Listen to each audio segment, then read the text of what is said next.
Well, I did try to talk to him once at a party, and he was super rude to me.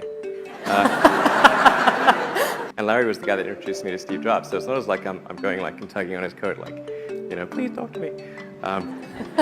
But I think Steve Jobs is way cooler than I am, so.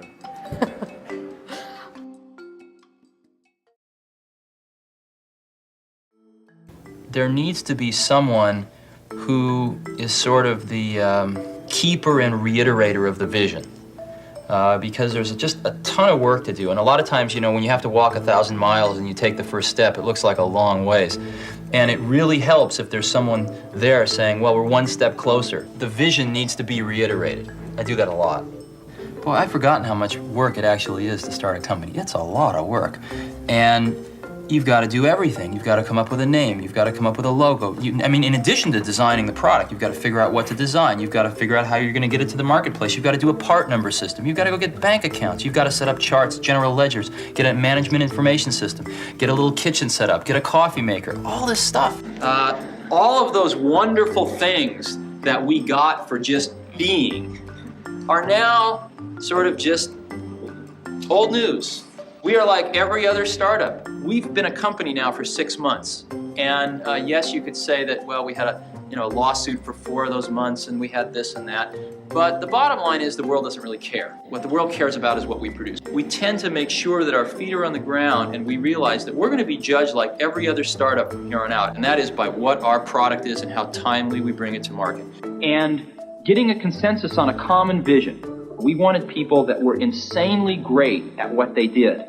But we're not necessarily those seasoned professionals, but who had at the tips of their fingers and in their passion the latest understanding of where technology was and what we could do with that technology, and who wanted to bring that to lots of people. So the neatest thing that happens is when you get a core group of 10 great people, it becomes self-policing as to who they let into that group.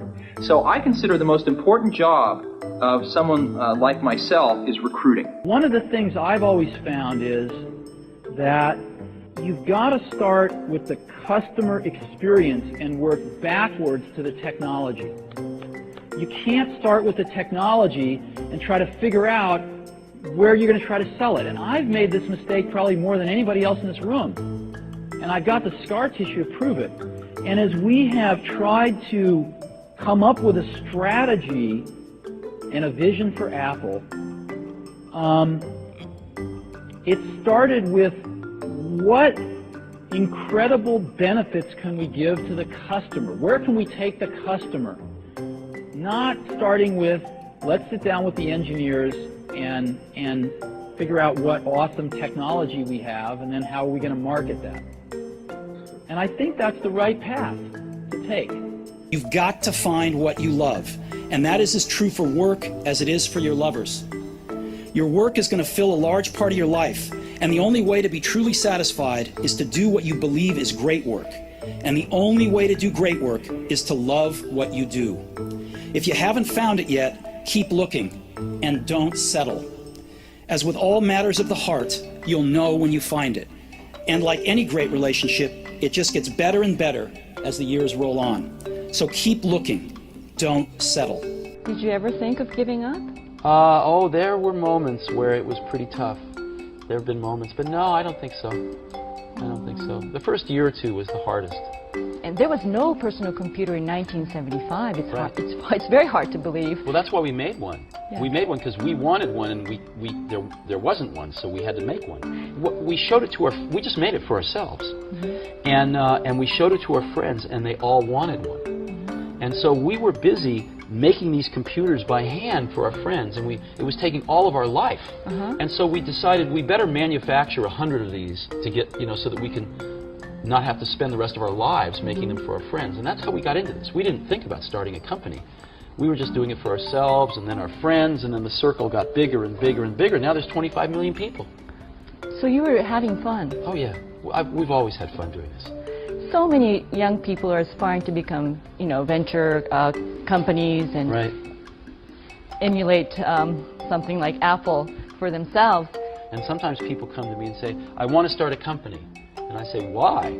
They say, oh, I want to make lots of money. I say, forget it. That's not a good enough reason. Most people that have started companies because they want to make lots of money, I haven't seen very many of those succeed. The ones that succeed are people that come, sometimes they don't even want to start a company, they just have an idea that they want to get out, expressed out into the world. And oftentimes they have to start a company because nobody else will listen to them. It's a company of 10,000 people. How do you permeate the message throughout all the employees? What do you say to them? Well, you permeate it by example, ultimately. And in other words, when something's not quite good enough, do you stop and make it better, or do you just ship it? You know, and everybody watches to see how the senior management makes those decisions. You can say anything you want, but everybody watches very carefully when you're in a difficult situation, what decisions you make, what values you have. They would like to know how you do it. It's probably not easy to do. Yeah, you know, we try to hire really smart people, but we have a very simple organization, and we try to focus and do very few things well.